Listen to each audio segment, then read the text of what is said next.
हालिया दिनों में सिंध में मुस्तफ़ा आमिर कत्ल केस इंतहाई हाई प्रोफाइल केस समझा जा रहा है और मुल्ज़िम रमज़ान की गिरफ्तारी के बाद उसके जो स्कैंडल सामने हैं उसमें अब तक मुख्तलिफ इदारों की जानिब से तहकीकात जारी है। मुल्ज़िम खुद जिस्मानी रिमांड पर है, पुलिस की तहवील में है और 4 दफ़ा अदालतों में केस की पैरवी करने वाले स्पेशल पब्लिक प्रोसिक्यूटर हमारे साथ जुल्फ़कार आरई साहब हैं। हम इनसे जानते हैं कि बहुत सारे केसेस में गिरफ्तारी और इस स्कैंडल में संगीन किस्म के स्कैंडल में मुलव्वस होने के इल्ज़ामात तो सामने आते रहे, लेकिन मुल्ज़िम की अब तक किस किस केस में गिरफ्तारी डाली गई है और अब तक इन्वेस्टिगेशन कहाँ तक पहुँची है? जी, अभी तो देखिए मेन केस यही है चल रहा है इसका जो FIR 12 है 2024 जिसमें ये दूसरा 302 में है, 365 ए में इन्वॉल्व है। फिर पोल्यूशन कंट्रोल वाला केस जो इसके घर पे इंसिडेंट हुआ जब इसको अरेस्ट करने के लिए गए वो आ गया, उसके अंदर ये अरेस्ट है। अब दूसरे जो पहले कुछ केसों में ये एब्सकेंडर है, 512 में था, 3-4 केसेस पे RD थे, ठीक है, कुछ पे ये बेल आउट भी हुआ था। अपनी ये प्रीवियस एक्टिविटीज़ जो नारकोटिक्स में इन्वॉल्व था वो चीज़ें इसकी चल रही थी। और दूसरा जो अभी मुख्तलिफ जो लॉ इन्फोर्समेंट एजेंसी हैं इसको इस केस के अलावा इन्वेस्टिगेट कर गई हैं। जो इसके घर से रिकवरी हुई, जिस तरह वो लैपटॉप थे जो वेयर हाउस के नाम पे, कॉल सेंटर के नाम पे वो धंधा चल रहा था, वो लहदा चल रहा है उसकी। अभी वो रिपोर्ट्स आएंगी उस हिसाब से वो देख रहे हैं। तो अभी जेल में है और बल्कि जिस्मानी रिमांड पर है, तो उसमें जिस्मानी रिमांड पर जो तहकीकात का कहा गया था, क्योंकि बार बार आपने अदालत में अल्फाज दोहराए थे कि मुल्ज़िम शातिर है, तहकीकात में ताउन नहीं कर रहा। पहले खबरें चलाई गई कि जो रॉड था वो बरामद कर लिया गया है, गुज़श्ता समात पर कहा गया कि उससे वो जो आला कत्ल था बरामद करना है। तो ये क्या तजाद था बीच में? नहीं, ऐसा नहीं। असल में आप ये हाई प्रोफाइल होने की वजह से देखा आपने कि मीडिया जो है मुख्तलिफ कई ऐसे लोग हैं जिनका मीडिया से वास्ता ही नहीं है। कोई यूट्यूब पर है, कोई इस तरह का आगे पीछे के अपने घर में बैठा हुआ है तो वो भी अपनी वो वीडियो बना के चढ़ा रहा है और कोई अपनी कोई स्टोरी पेश कर रहा है। असल स्टोरी तो देखें जो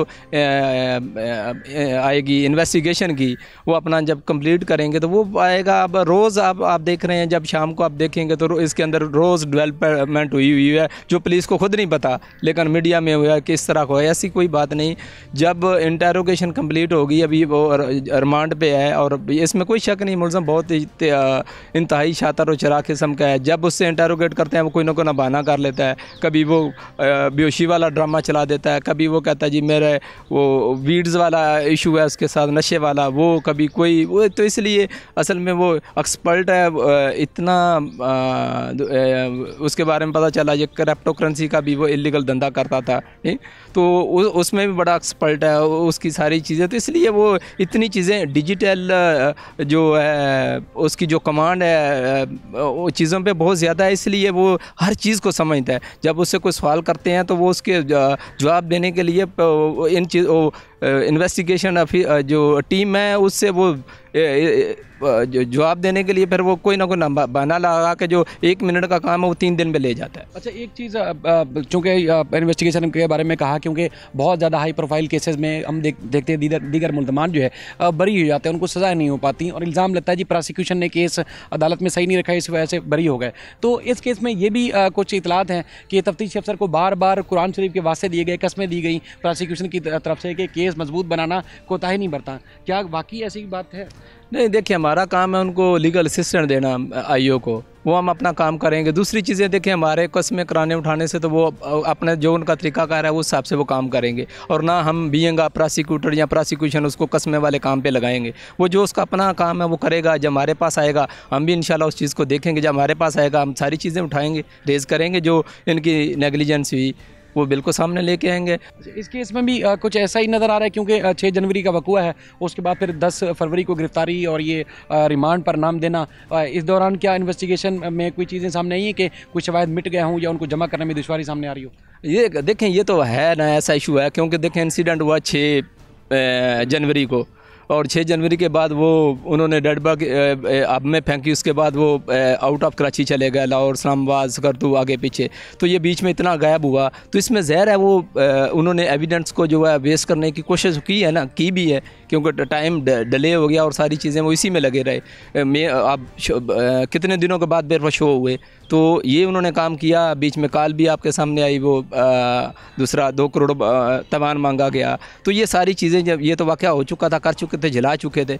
तो ये सारी ये चीज़ें जो है ना, इन्होंने अपना माइंड इस्तेमाल करते हुए ये काम कर रहे थे ताकि एविडेंस जो जितनी कमज़ोर हो सके हो, ये इन्होंने फुल एफर्ट की। तो जुल्फ़िकार साहब एक और चीज़ बताएं कि FIA ने जो उनके घर पे रेड किया, परसों किया, इतने दिन गुजरने के बाद, तो क्या वो एविडेंस सही मानों में कलेक्ट कर पाए होंगे? और दूसरा ये है कि साहिर की इसमें मिंशात में केस में गिरफ्तारी हुई, साहिर के जो इंकशाफात थे, दीगर लोगों के खिलाफ कोई प्रोसिक्यूशन की तरफ से कोई इकदाम उठाए गए हों या तफ्तीशी हुकाम की तरफ से कि उनको जिन जिन के नाम लिए थे उनके खिलाफ भी कोई कार्रवाई की गई है, या साहिर सिर्फ जेल चले गए और उसके बाद फिर मामला क्लोज हो गया?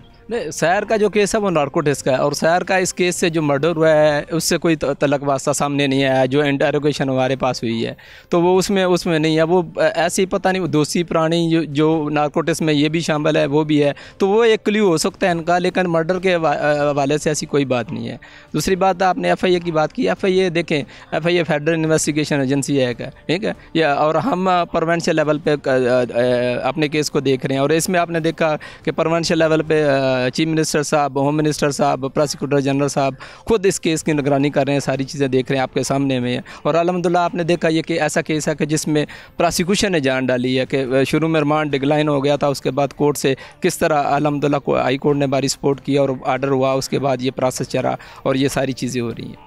तो आपको लग रहा है कि मुल्ज़िम इन्वेस्टिगेशन जब मुकम्मल होगी सज़ा से नहीं बच सकेगा, ताख़ीर ज़रूर हो सकती है लेकिन सज़ा ज़रूर होगी मुस्तफ़ा आमिर कत्ल केस में? इंशाल्लाह जी, देखें ये अब डिपेंड करता है पुलिस पे, जितनी अच्छी एविडेंस लेके आएंगे उतना अच्छा केस बनेगा। अब डिपेंड है पुलिस पे कि इन्वेस्टिगेशन फेयर हो, चीज़ें सारी रिकॉर्ड पे आएँ, जिस तरह इन्होंने शुरू में एविडेंस को कलेक्ट की है, सरकमस्टांस एविडेंस को ये बिल्कुल चेन बना के लेके आएँ जिस तरह तरीक़ाकार है। अगर वो करेंगे तो अल्हम्दुलिल्लाह इसको सज़ा की तरफ जाएगा और ये एक इबरत बने। और आगे जिस तरह के ये अल्लाह करे इसको सज़ा हो तो आगे इसको देख के जिस तरह की ये पाकिस्तान के अंदर ये एक पूरे इन्होंने नेटवर्क बना के पूरी नौजवान नस्ल को तबाह किया, उसको बचा सकते हैं। तो इसमें चाहिए कि अपने जो जिन के बच्चे बच्चियाँ इसमें इन्वॉल्व थे, वो चाहे अपने घरों में उनके माँ बाप तवज्जो दें, इस चीज़ को देखें उनके। मैं तो कहूँगा कि अल्लाह करे कि इनको थोड़ा सा होश के नाखन लें, ये टेस्ट करवाएं अपने बच्चों का कि इनको पता चले किस किस का बच्चा इस नशे में लगा हुआ है। अभी टाइम है कि वो इसको कंट्रोल कर सकते हैं, इस चीज़ पे तवज्जो दें। दूसरा, लॉ इन्फोर्समेंट जो इस केस की बैडला का हमें तो बड़ा अफसोस हुआ कि लोकल जो इंटेलिजेंस थी थानों की, दरख्शां की, गिजरी की, उन्होंने क्या किया। फिर DHA भी एक ज़िम्मेदार दूसरा इंस्टीट्यूशन है, उसकी अपनी सिक्योरिटी फोर्स बनी हुई है और कैमरे लगे हुए पूरे DHA के अंदर, ठीक है। वो मिनिस्ट्री ऑफ डिफेंस के अंडर में आता है और ये इनका वहाँ हर चीज़ को इन्होंने ऑर्गेनाइज़ किया होता है। आप देखें वहाँ तो कोई एक ठेला नहीं लगा सकता DHA के अंदर। तो ये इतना बड़ा इतने अरसे से काम हो रहा है, तो इन्होंने क्या किया। तो ये इनकी भी जिम्मेदारी है कि इनकी सिक्योरिटी सिस्टम क्यों CCTV कैमरे इनके लगे हुए थे, क्यों नहीं चीज़ें क्लियर हुई। इतना वो उसके घर के सामने 100 गार्ड खड़ा होता था, 40 विगो गाड़ियाँ खड़ी होती हैं, तो किसी ने क्यों नहीं कंप्लेन की, क्यों नहीं देखा कि ये क्या कर रहा है। ये चीज़ें देखनी चाहिए थी। लोकल इंटेलिजेंस ने क्या किया, उन्होंने नहीं देखा, कहीं आज तक रिपोर्ट ऊपर दी। तो ये चीज़ें हैं ना, आंखें बंद हुई कहीं, तो ये इतना बड़ा काम हुआ और इतने मामला चलते रहे इतने अरसा से। आपका बहुत शुक्रिया, क्योंकि मुल्ज़िम रहमान जिस तरह शातिर चालाक है कि अब तक तहकीकाती इदारे और ख़ासतौर पर मुस्तफ़ा आमिर कत्ल केस के तफ्तीशी अफसरान हैं वो चकराए हुए हैं, लेकिन इनका ये मानना है कि अगर पुलिस जो है इन्वेस्टिगेशन सही तरह से करके लाती है तो फिर इस केस में सज़ा से नहीं बच पाएगा।